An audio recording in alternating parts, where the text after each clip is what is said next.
Welcome to Happy Talks with Dr. Alice and Donovan. Dr. Alice Fong is a holistic naturopathic doctor and founder of Amor de Soi Wellness. And Donovan Jensen is a software engineer and founder of HowToHappy.com. Together, they're out to cause more happiness in the world. Hello, everyone. Welcome to Happy Talks. My name is Dr. Alice, and this is my co-host, Donovan.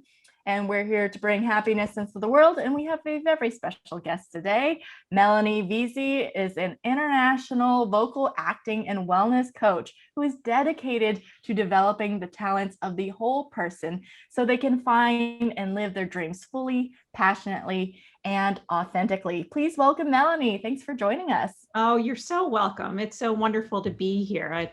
It's a pleasure always to meet new people and to discuss wonderful topics like developing happiness and how to live your life well. So I'm thrilled to be here with both of you. Yes, we're thrilled to have you. So let's kind of dive in, and why don't you start by sharing your story and how you got into theater and acting and singing and all of that. Yeah. I'd be curious. Well, I think everybody when they're little loves to sing and dance and perform, and I got bitten by the bug very early. Was a dancer and an actor, and I did it all through school and high school, and then I went to a university called Carnegie Mellon in Pittsburgh, and they have a wonderful musical theater program there. And it was my dream to do that. And I graduated in 1990 with a group of wonderful people. And we all got to New York City, and we expected to sign the rich and famous contract because that's what was promised to us. And we were all auditioning for Broadway and for television shows. And I think I got the first 2 jobs that I auditioned for, and then, I was like, this is easy. This is who even knew how easy this was. And then nobody told us that you can audition for something 50 times and still not get something. So what ended up happening was I was auditioning and I wasn't getting anything. So instead of knowing that was the nature of the business, I started really kind of developing depression and anxiety, and realized that, perhaps I needed to go home for a while. So I went home to Connecticut, which is 2 hours out of New York City. And during the time that I was there, I was still going to the city to audition, but I decided that I wanted to teach, because I always thought if I wasn't in the profession as an actor, I would teach. So I opened a studio, and I had a 3-acre studio with an art center, a dance center, drama. And I taught. I had this brilliant, beautiful studio for probably 8 years in Connecticut. And then I hit 30. The ripe old age of 30. And I kind of had a early midlife crisis, and I was kind of like, what the heck am I doing here in this little small town in Connecticut? And I decided I wanted to go back into acting. And I kind of let go of everything from that portion of my life and moved to Orlando, Florida. Why would one move to Orlando, Florida? Such an interesting concept. Well, I had friends that lived here, and it was at the time becoming the Hollywood of the East. And they were doing lots of television shows here and lots of commercials. So I moved here in 2000, and it was just before 9/11. And as soon as 9/11 happened, the whole film industry shut down in Florida. So to make my very long story a little bit shorter, what ended up happening was I was still in front of the camera here doing commercial work, but I started teaching again. And this time I didn't have a studio. I kind of brought my services into schools. And while I did that, I started a private practice. And that's kind of where I found what I truly love. And that is coaching the whole person, finding their voice, whether it be singing or vocal coaching for podcast or for acting in front of camera, I have kind of developed this love for working one-on-one with people, so that I can really get to know them and figure out what their goals are and help them get to achieve what they want to achieve. So that in a nutshell is my story. So I've lived in Florida now for 20 years. Sometimes I feel like I want to move, but for now I'm still here. Now I'm still here. Great. So sounds like you're pretty settled there, and that's a great story. And I actually I do have a question for you, but I just literally watched this interview with Alexander Skarsgård, who plays Eric on True Blood. I love him. He's gorgeous. And shout out to you, Eric. But he just shared like a very similar story, and how I didn't realize fully how tough the show business is like he had this warped perception of Hollywood, in that he did get his first job on being on Zoolander, and he just happened to be visiting the US. His friend was like, oh, you could do this audition, and then he got the part. So he goes back to Sweden and thinks this is just so easy to get jobs in the US. He had this warped perception, and then he comes back to the US and doesn't get a job for 3 years. And I was like, wow, you have to really build a lot of mental resilience to stay in that profession. To really hard. It's very hard. And I think now I'm really honest with my younger clients. I teach I coach a lot of teenagers and college age kids that want to do this as a career. Yeah. And I'm much more, it's a kind of thing like you want to be the teacher and coach you had when you were younger. Yeah. So I really try to give them the business of the business and tell them how really brutal it is. And it's brutal. It's a brutal business because, you can get the part in the movie, but then still get cut. They can edit you out, or, it's and Broadway shows close and movies end, and it's not like a job where you can grow and build, and the percentage is always interesting to me.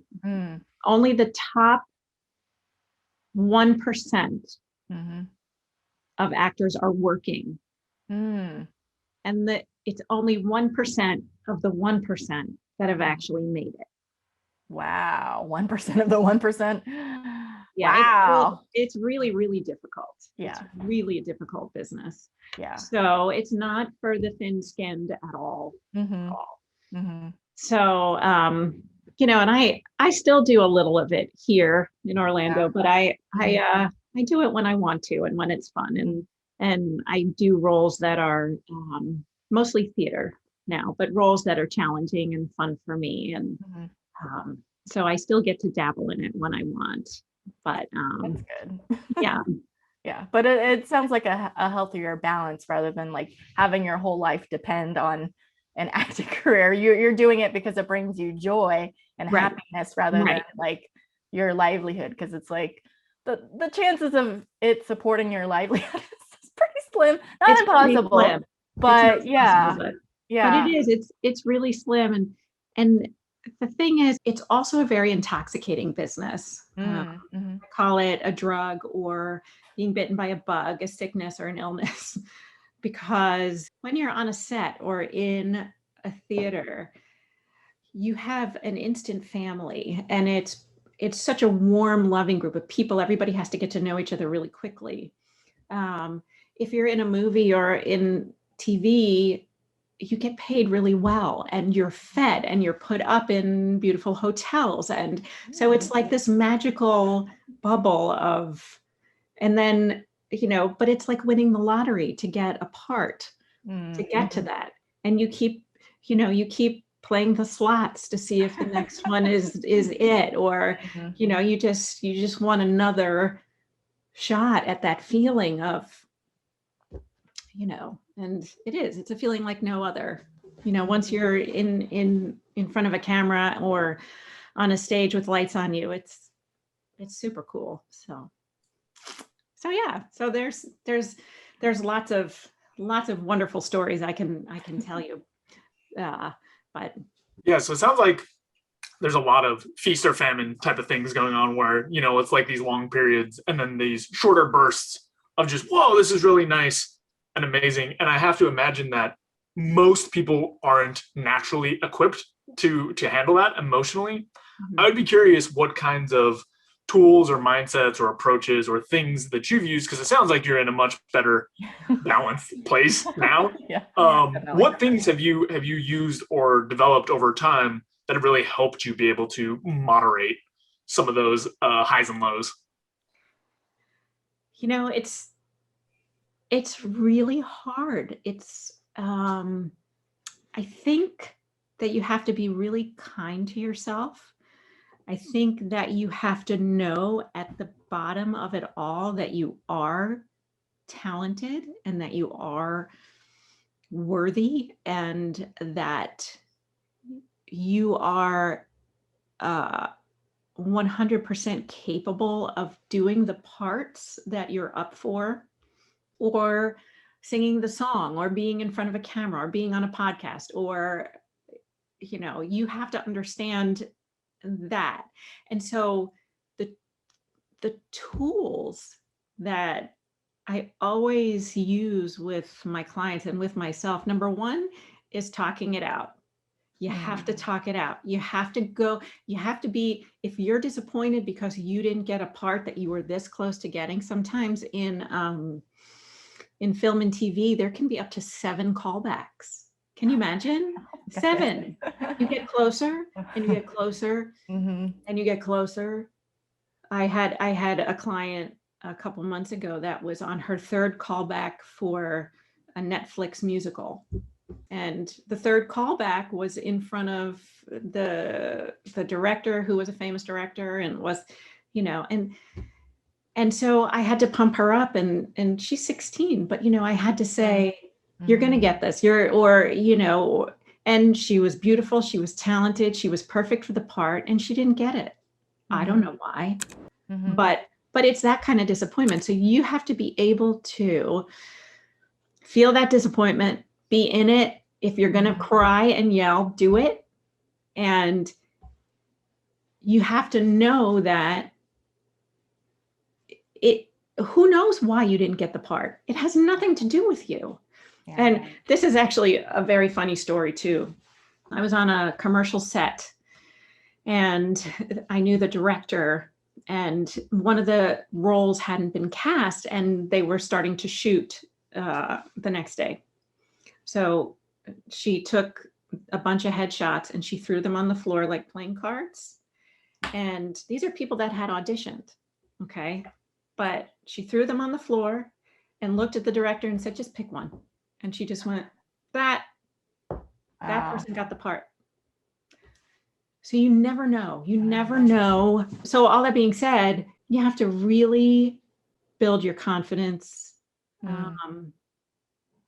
And whatever you need to do to find your happy, whatever you need to do, whether it's working out, make sure you're working out, make sure you're or you're doing yoga, or you're eating healthy, or that you have a routine that's not just based on this part, because you never know when you're going to get it or when you're not going to get it. So you have to have the balance in your own life. You have to be fulfilled. The saying, fill your cup. You got to fill your cup. Yes. Your own cup has to be filled because nobody else is going to fill it for you. So yeah, I think that's a really, really good point that you touched on, in that, your happiness can't be riding on whether or not you get this part, because you got to find ways to find happiness, even if you get the part or not. So you're still feeling happy and fulfilled. And you touched on how you help people develop the whole person. What do you mean by that? Well, I think one of the best ways to be successful in life is to really understand yourself. And when I work with someone, I don't just say, okay, so your goal is you want your voice to be better for podcasting, or you want to audition for this part, and you want to be a better vocalist. Mm-hmm. I spend time really asking questions. I ask a lot of questions, and I get to know, I'll be in the middle of an exercise and I'll stop and I'll say, okay, tell me something I don't know about you. So, and that it not only does it throw the person off, but they'll go, oh, I have 6 brothers. What? Yeah, tell me about that. You have 6 brothers. Okay. So then in my head, I'm going, well, that's an interesting dynamic, how they were raised in a family of, and so so I spend a lot of time figuring out how that person got to where they are. The only way that you can feel, our voices are a very emotional part of us. Mm. When you are scared, when you're angry, when you're happy, when you're sad, any of our emotions get stuck or come out through our voice. When you cry, when you laugh, it's all vocal. Mm. The only way that you can be confident in your voice is to truly understand your emotions. Mm. And so if you're nervous or you're excited, and there's a fine line between the two,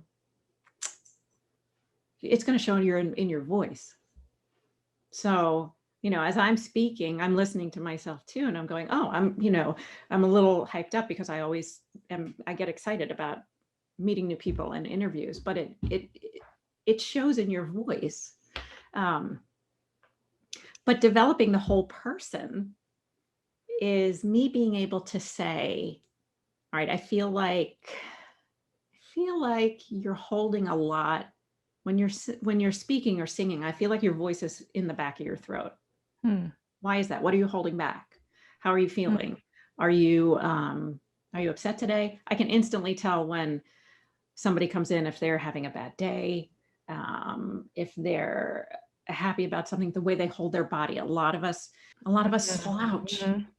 And why are you slouching? What are you what's making you slouch? Is it, where's your confidence? So there's a whole series of questions, and it doesn't happen in the first session. It takes a while. Right. To kind of dive deep and say, what are you holding back? What are you afraid of? Why do you want to do this? So after several sessions, there's kind of an ease of back and forth between us, whoever I'm coaching, so that they're freer and saying, well, when I was 10, somebody made fun of my voice when I was up in front of the class, and that stayed with me forever, but they had forgotten that. Or, my mom told me that I shouldn't cry because it makes me look weak. I don't, it's just all this stuff that we bury over our lives. And it's really interesting how when you free your emotions, your voice becomes freer. And your whole persona changes, really. When you're confident in the way you speak and the way you can stand up in front of people and say your name confidently. It's always it's really hard to do, standing up in front of a group of people and saying your name. I don't know if you've ever had to do that, but it's always like you get a little nervous when you have to go around the room and introduce yourself, So that's actually an exercise I do with a drama program, especially with little kids. It's so much fun. I call it Hi, My Name Is, or Star of Your Own Show. And they have to stand up in front of the room and tell me their first and last name and how old they are and something special about them. And that's a good one.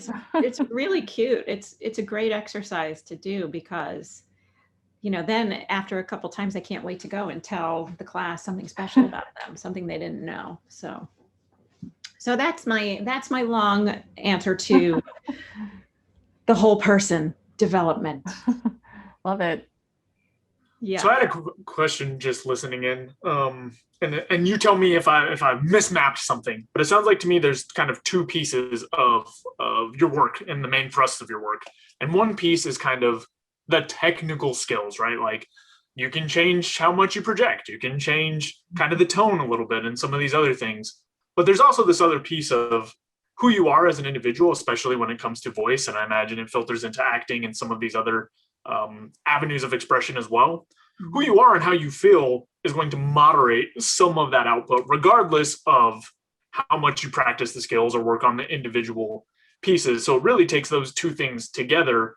And probably in addition, since it's pretty difficult to land jobs and whatnot in the field, all those things probably come together to form the basis you need to be successful in the long term. I don't know if I've mischaracterized anything, but that's kind of the gist that I was pulling, or how I pulled the pieces together. Absolutely. That's exactly right. That's, and I think it's, in any work that we do, we go into it thinking it's going to be one way, or, okay, I'm going to teach singing. That's how I started. I'm going to teach because I went to school for that. And, I think that I would be I could do that. I could teach voice lessons. Mm-hmm.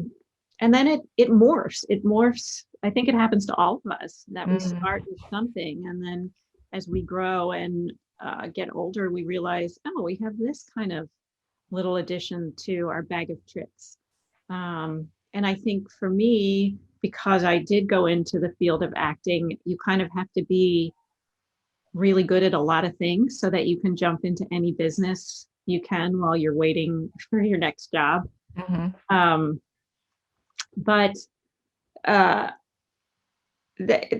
So that's what's developed. That's kind of what I've developed over the years is, it becomes, I really should have gone to school and become a psychologist. Is really, really should have done, because I end up doing a lot of that, and not, obviously not for real, but it's, when you're good at really listening and understanding somebody and putting yourself in their shoes and knowing what it's like to be their age. And again, I'm going to teenagers, that's been the bulk of my work. I love working with adults too. And I've actually been doing a lot of it in the last year because a lot of it's on Zoom and through Instagram. I've met wonderful people like yourself. So I've been able to, reach out to some adults, which is great. But as we get older, a lot of adults tend to forget what it was like to be a teenager. And I don't understand that. I mean, I remember everything about it. So when I have a teenager that's struggling with something, I know I remember it. So I can say, wow, I think it's this. I think you might be feeling this. And, maybe you need to try reaching out to, I don't know, to develop friends or whatever we talk about. But yeah, so that's, and also over the pandemic, I took a course in Reiki, which, so I became certified in level 2 Reiki.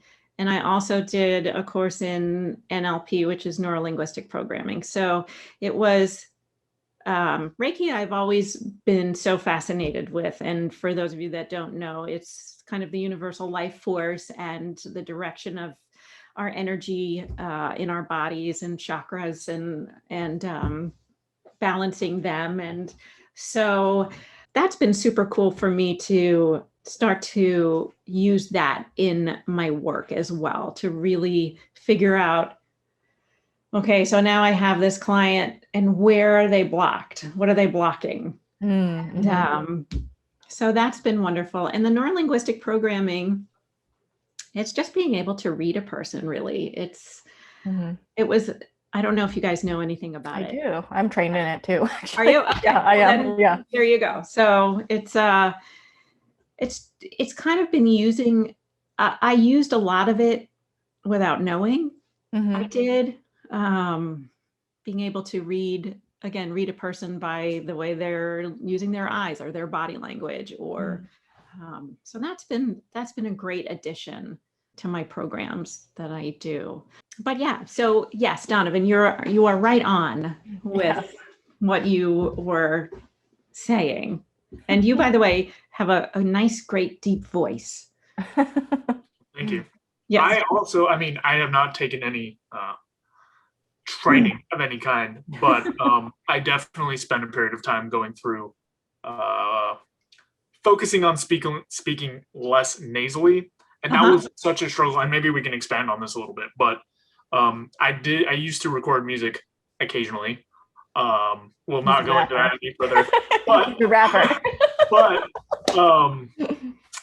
that was one of the things that bothered me a lot. So it speaks to me a lot when you say, it's not just this piece of the technical skills, right? It's not just those parts that you need, because even after I was able to not speak out of my nose as much and not have this nasally sound, and also I found out that my septum was extremely deviated, which getting surgery for that helped enormously. But outside of that, it really resonated with me that it's not just the technical skills. It's not just going through, I can speak from here instead of here, or in this other tone. There is, it seems like to me, especially in that group, both people who want to show their talents, but a lot of insecurities that are developed there as well. And getting past that, I feel like is it makes such a huge difference in the types of performances and whatnot. I from my personal experience, like the times that I'm trying to produce something and I don't feel confident, you can absolutely see it. You can absolutely tell the difference between when it is more in that place of, I'm making this because it's something I want to make and it's expression, as opposed to, I'm making this, I hope it's good, I hope my voice doesn't sound terrible, I hope that this comes across all right. So it really resonated with me, kind of the approach of both sides, because there was also a very, very early time where I had the confidence and none of the technical skills, and that was possibly worse. Yeah, there's always those people that show up and I'm like, oh my gosh, yes, you go. Let's just work a little bit on your pitch.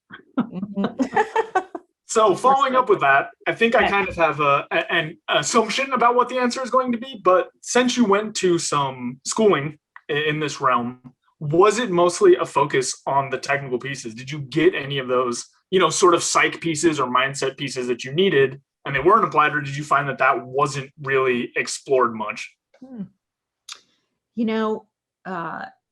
We, in a 4-year program, we had voice and speech every morning at 8 o'clock. It was every day. So anybody that comes to me and says, well, I want to fix my voice, what, 10 sessions isn't enough? Well, I did it for 4 years every day. I mean, we can do our best and I can give you the exercises, but you have to really want it and really work on it. When I was that age, I think that they tried their best to help us. However, it was at the time where it was kind of a lot of tough love, And I think that they were doing that to us to prepare us for the world of the real world. But there were several teachers, not several, one or two. That it feels like several. One or two, not 3. Okay. That really destroyed me in college, that really were instrumental in knocking me down to a point where I didn't want to dance anymore. And that was my strength. And I didn't want to dance. Singing in front of people made me so scared that my voice shook and I could not fix it. I started having panic attacks. Wow. And I had no idea what a panic attack was. There was no, and at that point, and it's no longer there. I think Carnegie Mellon has really worked hard on helping the kids now. That's good. And I mean, I would go back in a heartbeat and do it again. That it was just 4 years of really the best time of my life. But I don't think they knew how to help us. What I was going to say was there was also a cut system. So we started out with 36 kids in our class. Mhm. And by the end of the 4 years, there were only 18. And Wow. in my musical theater class, there were only 6 of us. So, and that's, so they knocked us down, but then at the same time, they gave us such a huge ego because there were only 18. We made it, we made it. So that's when we went to New York and we were like, we're here. We're ready. We survived that. We survived. So in answer to your question, no, I don't think that we ever got the tools that we needed. I don't think they ever built us back up in the right way by saying, why is your voice shaking every time you do your voice final? Why is that? Let's fix that. You can't go to New York with your voice shaking like that. And that was really my downfall, was my anxiety. My anxiety and my voice I just was so intimidated by everybody, one of my favorite, and Donovan, please tell me if I go way off the rails with my stories, but one of my favorite stories to tell my clients now is one of the last auditions that I had in New York City was I was auditioning for a musical called Will Rogers Follies, and it was on Broadway, and it was all these beautiful dancers. And so I made it through the first round of auditions, and I went to the callback, and it was we were on the Palace Theater stage, and there were like 60 girls there, and it was exactly like what you see in the movies, I remember standing there and having this out-of-body experience and looking around, and I'm 5'8". I was 5'8". I'm probably 5'7" now, but I was 5'8". A good dancer, a good singer. I had the Carnegie Mellon on my resume, but I looked around and I saw this girl next to me had a better leotard on than I did. And this girl next to me had really expensive shoes on. And this girl had redder hair. And this girl had longer legs. And this girl had bigger boobs. And this girl, I mean, it just went. So I totally sabotaged myself. So I wish, and this is what I do now, taking it all the way back to developing the whole person. So I wish that somebody had said to me, so you are you. There is nobody else that looks like you, that has your legs, that has your hair, that has, you can do this. Yeah. And whether you get it or not, the fact is you were called back for a Broadway show. Wow, that's pretty awesome. So maybe next time you'll get called back again, and maybe you'll get closer. Maybe you'll get it, maybe you won't. But you got, So it's that type of work that I'm doing now that I think is so important. In anything that we do. It doesn't have to be just theater. It's any job that anybody has. You may be up for a promotion. You may be, why didn't you get it? Why? I don't know. But you did the very best that you could. That definitely seems like a healthier way to approach, especially for young teenagers that are still, working on building their self-confidence and discovering who they are. So it's like to be torn down and to realize that, you do need to realize what the real world is like, is that you're not going to win every single time. And you have to develop that thick skin. Yeah.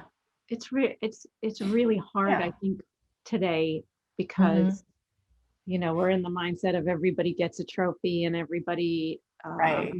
and it's really, really hard Sure. when you get Yeah. out into the real world and you don't get a trophy every time. No. You just don't. Why not? But Right. But that's an important lesson, life lesson that we all have to experience. And I really love that your approach is has that twofold approach, because yeah, the technical thing is important, but I've done singing lessons here and there, but I've never gotten the like the mindset aspect into the emotional um tapping into my emotions and all of that part, which I see is important in yeah, developing yourself as not just as a singer but just as a person. yeah. And Mhm. you too, Dr. Alice, you have a beautiful voice too, a beautiful speaking voice. Thank you. I actually don't I'm more comfortable with my voice now, but Mhm. sometimes when I hear myself from like my early video content, I just like cringe a little and I don't like my voice, but I'm Well, we starting can't to really, own it better. we can't, yeah, we can't really hear ourselves. And I say Yeah. that to everybody is you can't, you have to listen to yourself enough so that you get used to what your voice sounds like. Mhm. But you can't be an honest judge of yourself. Like Donovan, what you did with taking your nasality out, that was great. You heard that and then you worked on it. But it's really it's important to cut yourself a break, that you sound like you. And and if we work together, we're just going to give you some tools to use more of your resonance chambers and um you know drop your voice a little bit so you don't sound like you're in the stratosphere. Or but yeah, it's very emotional, very it's a cool thing to do. Definitely. Great. Yeah, yeah. Well, Melanie, it's been a real pleasure just chatting with you about how, even though you're a vocal coach, you're obviously much more more than that, and helping people discover themselves in a lot of ways. So, where can people find you? And is there anything you'd like to plug before we wrap up the show today? Sure. Well, my website is melanieveazey.com. And uh, I have my um all my packages up there. And I mean, just send me an email if you're interested. Or but I also one of the things I started doing in the pandemic was I started an Instagram account, which is how we all have met. But it started Cool. out with a creative outlet for myself. Mhm. And uh and it's turned into this me creating a piece of art with words of wisdom, which I sometimes Ooh, I love it. giggle at. But Nice. through that, so my coaching, my Instagram handle is impact coaching and wellness. Mm. Mhm. So that's there. And so I get to be a little creative. And but mostly it's for fun there. But yeah, if you want to know anything more about me and what I do, uh, head to my website. Again, it's melanieveazey.com. and Great. and that's it. But Yeah. Yeah. you And we're can, going to put those links in the description. So check it out. Anyone that's interested in her services. You can check out more content at howtohappy.com. Also, don't forget to subscribe so you can stay up to date on the videos. We've also got a Twitter, Instagram, and Facebook that you can check out. Reflect, take action, and enjoy life. See you next time.